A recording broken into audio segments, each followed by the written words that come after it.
There's a growing call for lawmakers to take action on gun control after last week's school shooting in Florida.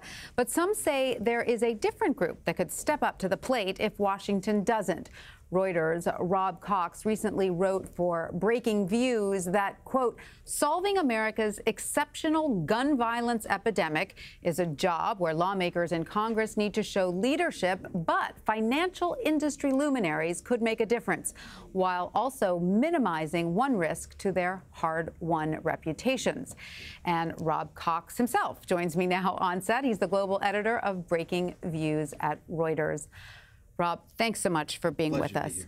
Walk us through your argument that banks have this kind of power to implement the gun control that lawmakers can't. We have the power. So we invest lots of money. So BlackRock is the world's largest fund manager. They have $6 trillion of assets under management. That's all those index funds that you might have through your 401k, through your broker, whatever. You actually own gun makers potentially through these index funds. So BlackRock is the largest shareholder of Sturm Ruger. Wow, I bet you've just sent a lot of people shuffling to go through their index funds. Well, they might have to look. Do they have an index fund that tracks, say, the Russell 2000 of 2,000 small and mid-cap companies? Because in there you'll find Vista, which makes guns. You'll find American Outdoor Brands, which makes Smith & Wesson guns, including the very gun that was used in Florida to murder 17 students and educators in their own high school. Or Remington. Remington makes Bushmasters. Bushmaster, which was the manufacturer of the AR-15 used at Sandy Hook.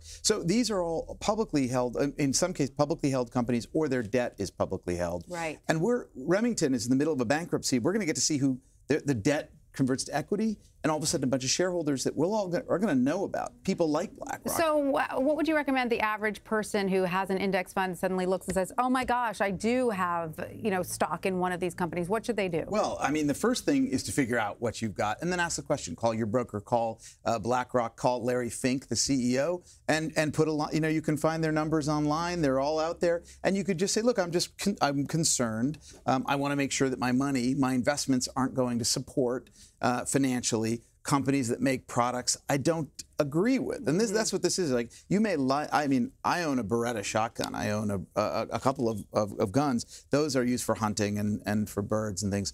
I don't own an AR-15, and I have a moral problem with the AR-15. Right. And I think a lot of people in America now, I would say a majority of people in America would like to see these guns off the streets. I think one of the most refreshing things to come out of all of this is that gun owners like yourself, who are also sort of moderate about their gun ownership, are actually finding their voices now and saying, look, I like my hunting rifle, my shotgun. I don't own an AR-15. Yeah, I mean, I think, look, after Newtown, which is actually my hometown, so I know the story very well and was involved after the shooting in various initiatives.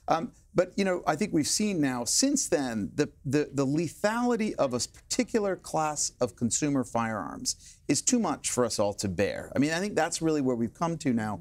It's not about, it shouldn't just be about guns or not. There is certainly a culture, tradition, and a constitutional protection around firearms in this country. But there is a question about the lethality. We do actually ban machine guns, automatic weapons. Those are not allowed. You have to have there are 500,000 of them in the country, but you have to have a special permit. You've got to pay tax. You've got to register. All that. So there is a precedent for saying a certain class of guns is not okay. Let's talk about credit card companies, because Andrew Ross Sorkin posited in the New York Times that they also could influence this. Now, you cannot take your Visa or your MasterCard and buy Bitcoin. They will not allow you to do that. Right. So then why is it okay? I mean, there is it's a great piece Andrew wrote.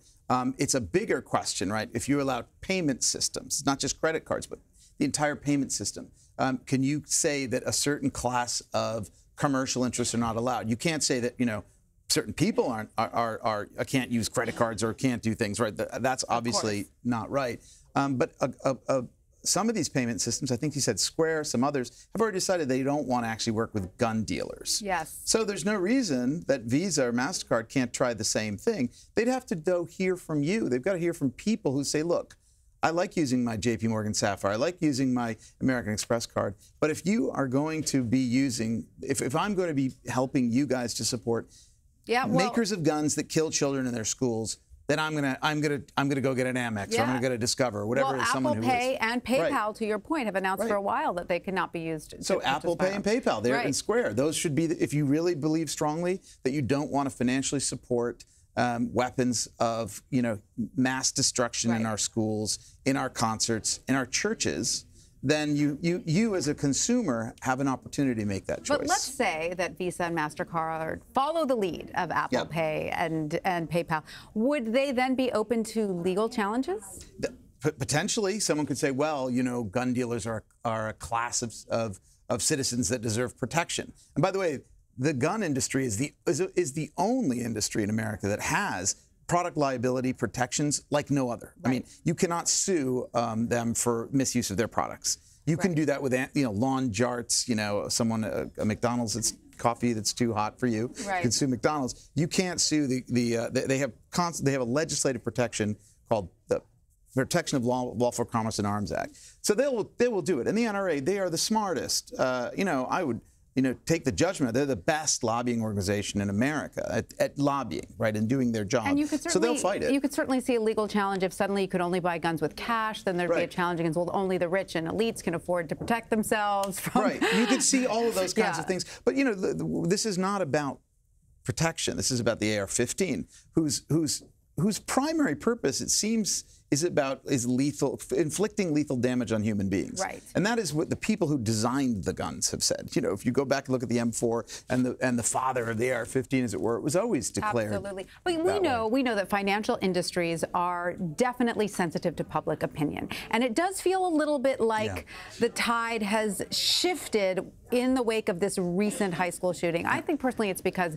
the students themselves are coming forward. Absolutely. At Sandy Hook, the children couldn't speak. They couldn't speak. Their fellow 6-year-olds aren't going to speak. They're just barely now, and they're still in junior high school. What we now have is a whole generation. I call it a generation lockdown. These are kids like my kids who grew up not worrying about nuclear bombs falling or all the stuff that I remember. They actually just remember gunmen in the school having to get under learn these protocols, get under their desks. This is this lockdown generation, and they've come out and they said, no more. We're not going to accept this. They have a huge opportunity to change not only their future spending investments, but also those of their parents, their uncles, their aunts, and everybody and we know else. that the financial service industry cannot afford to turn its back on an entire generation, right? They're all crazy for millennials, right? They want to bring them into the fold. These are their future. This is the demographic. Yes, exactly. So they're, I think they have a huge opportunity right now. And as you say, the financial industry isn't going to lead. And this is a question for Congress ultimately, or state legislators.